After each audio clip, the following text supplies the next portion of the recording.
Your brain is organized to reflect everything you know in your life. Your brain is a record of the past. It's an artifact of everything you've learned and experienced at this moment. The feelings and emotions are the end product of past experiences, and we can remember experiences better because we remember how they feel. So most people wake up in the morning and they start remembering all their problems, and those problems are connected to certain people and certain things at certain times and places. The moment they start thinking about those problems, they're thinking in the past.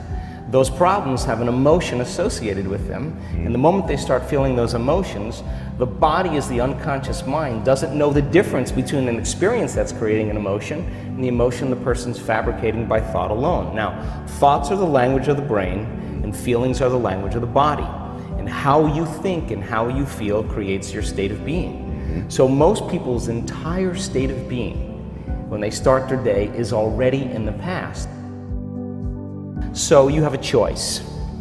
The choice is you're either defined by a vision of the future or you're defined by the memories of the past.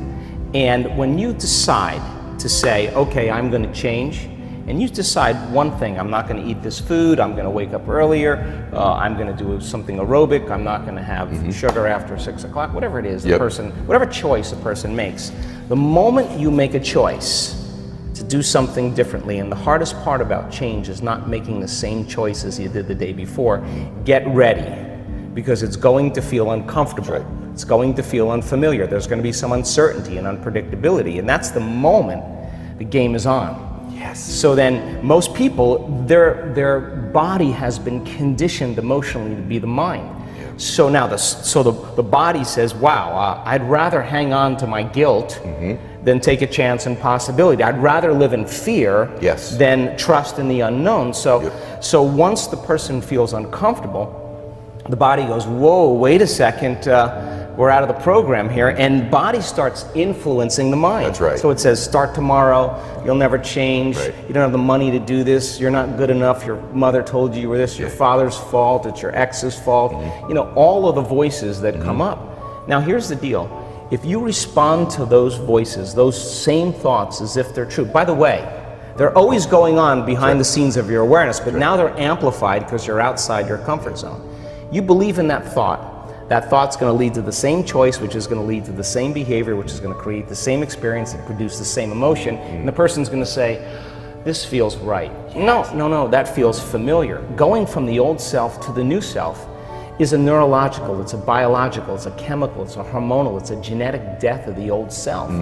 And people will say to me, in that void, in that unknown, I can't predict my future. And I'll say to them, the best way to predict your future is to create it. Not from the known, but from the unknown. I love it. So close your eyes now and think about that vision. Once you start thinking about that vision of your future, you're activating the creative centers in your brain. And naturally, you begin to think about putting yourself in the scene. Yes. And the act of doing that, when you're truly passionate and truly present, the moment you're defined by that vision, when the thought in your mind becomes the experience, you begin to feel the emotion of the event before it's made manifest. Now, you're giving your body a sampling, a taste of the future. And now, if a thought and a feeling create a new state of being, you're combining a clear intention with an elevated emotion, and now you're beginning to change your biology, and you're seeing a whole new landscape that you could never see before because you're no longer viewing your future through the lens of the past. I love this. Now, this requires then something really specific, because most people will wait for their wealth to feel abundance. They'll wait for their success to feel empowered. They'll wait for their new relationship to feel loved. They'll get all these things when. Yes. So think about that. The absence of getting those things causes people to live in lack their entire life. That's right.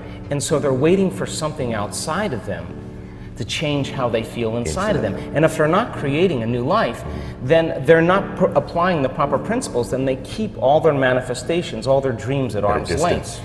Well, think about this. If you get up feeling gratitude, if you get up feeling empowered, if you get up feeling whole, if you get up feeling unlimited, why would you worry about whether it was going to come or not? You would feel like it already happened.